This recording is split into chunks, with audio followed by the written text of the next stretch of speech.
المعلومه الاولى اللي حبيت نبدا بها هي انه المشاهير تاع البلدان العربيه كاع كيما راهم تسمى اللي ماشي جزائريين راهم عارفين ومتيقنين باللي الشعب الجزائري يتفاعل بزاف في مواقع التواصل الاجتماعي. ما كاش بلاد عربي يتفاعل كيما الجزائر، ومنه اي مشهور عربي يحب يرجع الباز تاعو ولا يعاود يرجع الشهره تاعو اللي تكون راحت له ولا يكون خلاصوا له المواضيع، يخلق موضوع فيه علام تاع الجزائر ولا يتكلم على الجزائر ولا راني حاب نزور الجزائر ولا راني رايح للجزائر ولا نحب الجزائر. علاش؟ باش يتفاعل معاه الشعب الجزائري. هذه كاع على بالنا بها، وانا راني عايش في الامارات وعلى بالي مليح المشهورين العرب تخمامهم من جهه الجزائر صح بالك يحبوا الجزائر، بصح تخمامهم الاول انه الشعب الجزائري يتفاعل معنا لو كان نهضروا على الجزائر تما بالخير ولا بالشر. تما كي يتكلم هو على الجزائر بالمليح ولا باللي ماشي مليح الشعب الجزائري حيتفاعل معاه، وهذه نقطه ضعف في الشعب الجزائري.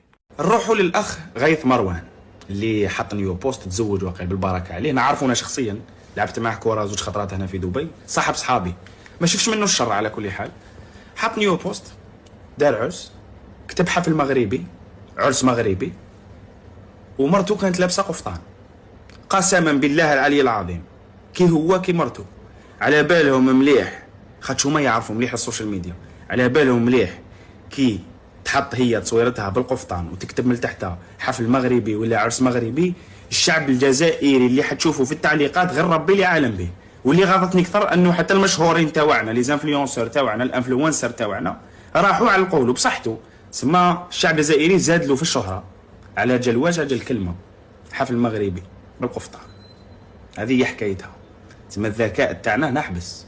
الحاجه والخطوه اللي دارها هذه تاع البوست تاعو اللي خلى الشعب الجزائري كاع يعلقوا له، كان دارس لها مقبل وعجبوا الحال وما هماتوش النتائج، خاطش كان قادر ينحي التعليقات، كان قادر يدير الكومنتس اوف، ما تقدرش تعلق له. لا هو عجبه الحال. شاف كاع الجزائريين عنده 100,000 تعليق الله يبارك، حتى المشهورين تاوعنا الله يبارك، وحسيتهم باللي ما عمرهم ما دخلوا للسوشيال ميديا ما يعرفوش، راحوا دخلوها تعليقات تعليقات تعليقات، علام تاع الجزائر، قفطان تاعنا، هذه تاعنا، شوف فرحانين. وهو هذاك واش كان حب. غاضتني انسان واحد من بلاد واحده اخرى يقيد بلاد كومبلي، قد الجزائر، قيد الشعب وقيد المشاهير، قيدهم كاع 100,000 كومنتير خاوتي. جيف واي تاع ايفون ما فيش هكا، ما فيش 100,000 كاع قيدكم ويضحك لكم. لا ما تتجاوزوش انتم المغاربه والجزائريين نحبكم، ويضحك فرحان كان في الدار ثم مرشق بالفرحه يتخبط في الارض.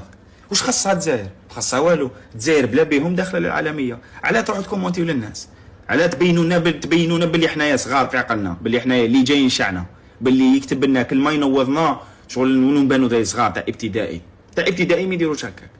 نبان لكم راني نبهدل فيكم بس راني نهضر لكم في الصح. خاوتي فيقوا مع عمركم، درتوا لنا تبهديل، فو با ديروا لنا تبهديل. ما تقوليش كنت ندافع على القفطان وندافع على الحاجه الوحيده اللي ما دافعتش عليها هي الذكاء تاعك. ثم ايتيليزيتو الغباء خاوتي.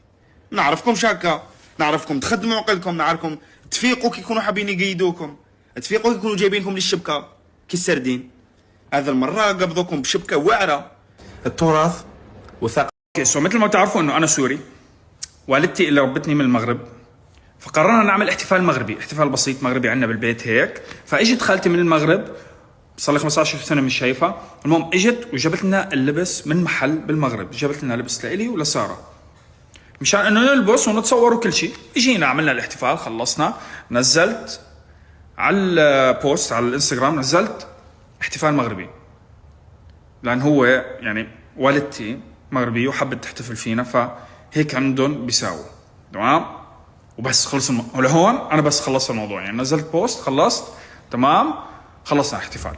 قبل الناس على بتتخانق انه هذا اللبس مغربي، لا هذا اللبس جزائري. فانا الموضوع عادي، انه مثل كانه نحن لما نتخانق مثلا على التبوله، هاي التبوله اللبنانيه، لا هاي التبوله السوريه، بنضحك شوي هيك وبيخلص الموضوع. بس الموضوع ما خلص، الموضوع صار قضيه راي عام وكبر الموضوع بشكل مش طبيعي. يا جماعه انا ما حكيت شيء، انا حكيت احتفال مغربي.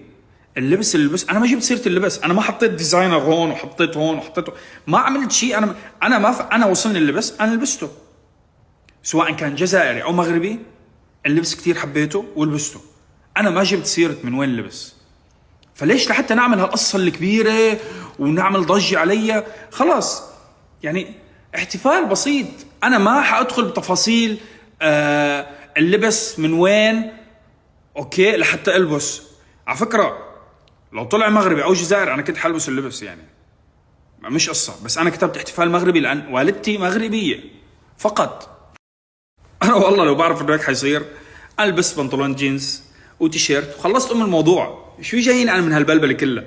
يعني انا مفكر انه عم بعمل شيء منيح، طلعت عم بعمل شيء سيء.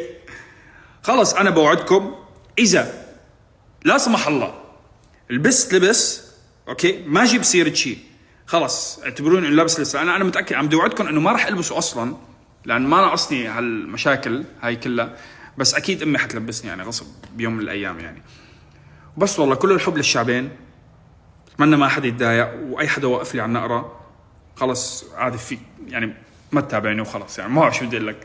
بس كل الحب للشعبين مره ثانيه، الجزائر والمغرب وكل الدول العربيه.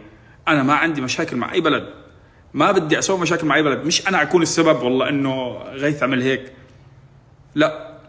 بس والله